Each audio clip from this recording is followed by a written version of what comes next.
Alright guys, in this video we're going to be going through 5 questions to ask when you're interviewing a real estate agent. Now over 80% of people work with the first agent they meet, and studies have shown that buying or selling a home is the third most stressful thing, only after taxes and of course, death. Not to be morbid, just putting it out there. I think that those two are both highly correlated and advise people to interview 3 to 4 agents to find the best fit to give you the most stress-free real estate transaction possible. These are 5 questions that I go over preemptively when people hire me to give them a sense of confidence they've made the right choice and use them when you interview agents. If you're in Metro Detroit, give us a call. We would love to help you find your next home or sell your current one. And if not, use this video as a template of what to ask. Before we get to the questions, also, if you meet an agent at an open house or through a friend or Zillow and they don't have a consultation about the process of buying a home, or how they help and add value to the transaction, you may want to take some time out and interview somebody else just as a double check. When you do have a professional consultation, part of it should be the process in detail about buying a home or selling a home, especially if you're a first-time buyer or if it's been a really long time. Take the time also to hit them with these 5 questions, and I'll give you the answers you should be looking for and why those answers are as important as they are as well. The first question you should ask is, are you a full-time or a part-time agent? And these guys know the answers to the test. They know that they should be saying that they work full-time in real estate, so a follow-up question here is necessary.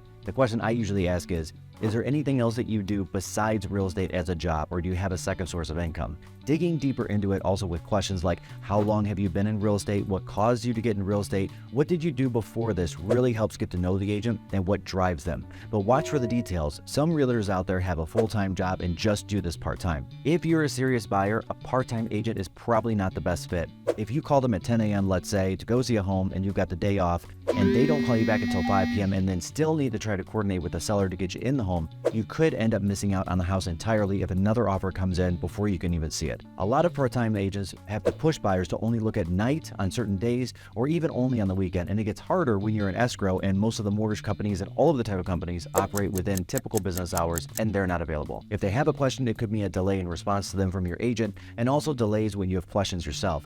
It's hard when that person can only return calls after, let's say, 5 or 6 p.m. because their boss at their other job is watching them. Second question is, what is your best communication style or method? Then follow it up with, how long does it usually take to return calls, texts, or emails, focusing of course on your preferred method of communication. Mine is text, and I adapt to use all 3, even WhatsApp, because there are a lot of foreign buyers moving in and out of Metro Detroit, and Europeans prefer WhatsApp over SMS.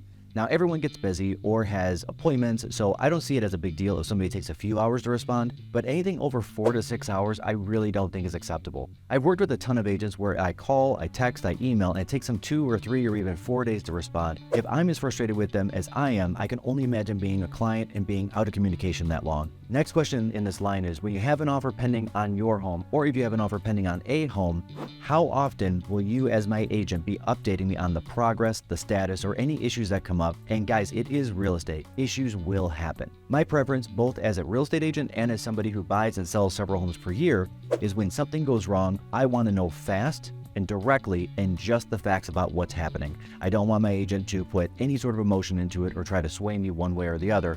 I like the facts. There's mold in the attic. The appraisal came in low at this price instead of the price we needed. If you're like me, set expectations for communication up front. I think sometimes agents get a sense of dread when something bad happens, like mold or an appraisal or an inspection issue, but they didn't cause it to happen, and bad news does not age well in real estate. For me as a client, I would want to know as fast as possible because that gives me as much time as possible to think through possible solutions, or the solution that, frankly, this house just wasn't meant to be for me. And it gives me more time to find the next right house. And lastly on this one, I'm always looking for a human response. Asking an agent, when are you available? If they say you can reach me 24/7, that is just not realistic. I have agents that are very responsive, and they've got kids and families and bedtimes and kid games and family dinners just like everybody else does. There's nothing urgent enough in real estate that I have an expectation of anyone ignoring their family to talk about an appraisal within 15 minutes of me asking the question. Now, this interview question is going to be a little hard-hitting. Why should I hire you? That's a really on-the-spot question, and although I love getting it, I don't get it as often as I think I should. I think all buyers and all sellers should be asking this.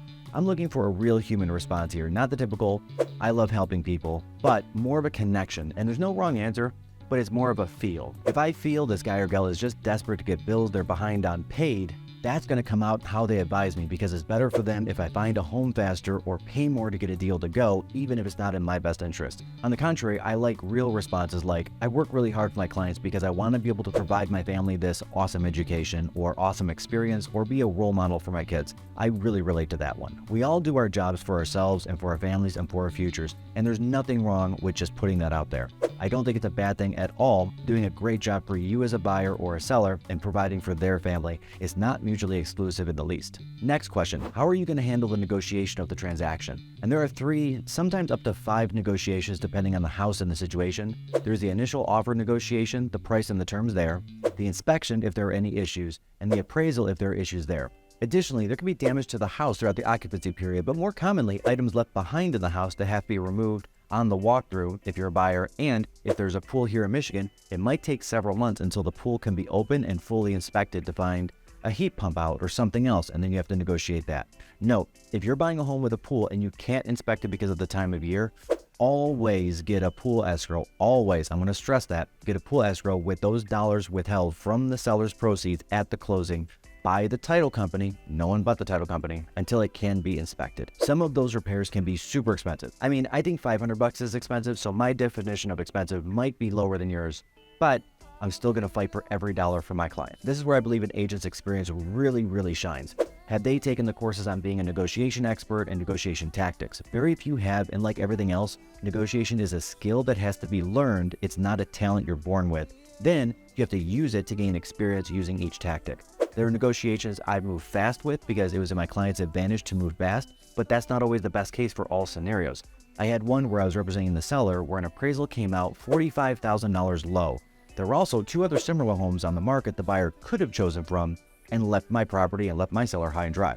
I drew out the negotiation over a 16-day period for 2 reasons.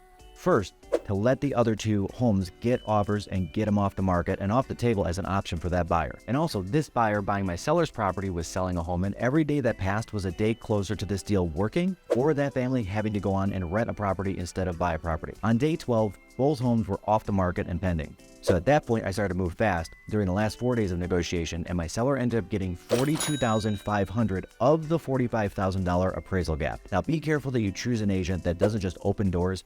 Every agent's great when the sun is shining. Be sure your agent can squeeze the other side for all they can for your family. The other side of every negotiation is hired an agent to represent them.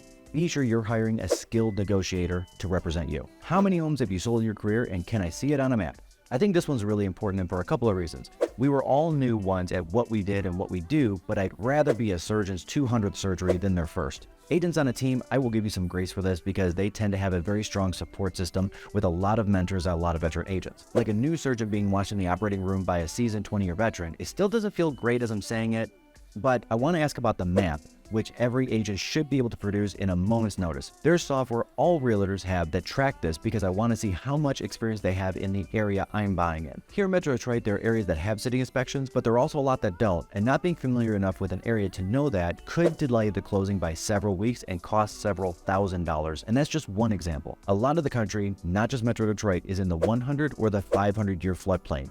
And that could mean $1,000, $2,000, or $3,000 per year in added expense from a required flood insurance. Am I in the flight path of an airport? I had a client that was an ER doctor and worked a lot of nights, and being able to sleep during the day was critical to him. In the area we were looking at, we were immediately able to nix 3 or 4 neighborhoods because they were in the takeoff or landing flight path of a local airport. I showed him a house, and we waited for an hour to hear a plane take off, and he agreed that that was definitely not the neighborhood for him. Good home, but just didn't fit his actual physical needs. If you're being represented as a buyer, your agent should be leaning on the listing agent for additional information as well, but I can't rely on the other agent that I did not pick to know everything, but I can rely on my agent's area expertise to know enough to keep you, buyers and sellers, out of hot water. I believe it's critical for an agent to have area expertise to help a client avoid pitfalls with certain cities, but also bring up overlooked areas that have great things that just aren't well known. Now, those are the first 5 questions I would ask a real estate agent if I'm considering hiring them. Subscribe because I'm going to be dropping several more of these videos. These 5 questions are going to give you a pretty clear picture of who they are, their service level, and what they bring to the table,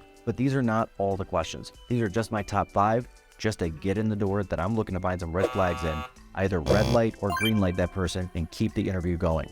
And I like to know for anyone out there that's had a great experience working with an agent or a terrible one, what questions would you ask the next time around when you're buying or selling a home? Drop those in the comments. I'd love to hear. Next set of videos, the questions will be specific to either sellers or buyers to help you be sure you're getting the best fit agent for you. Call me anytime. We're here in Metro Detroit and we can be of service.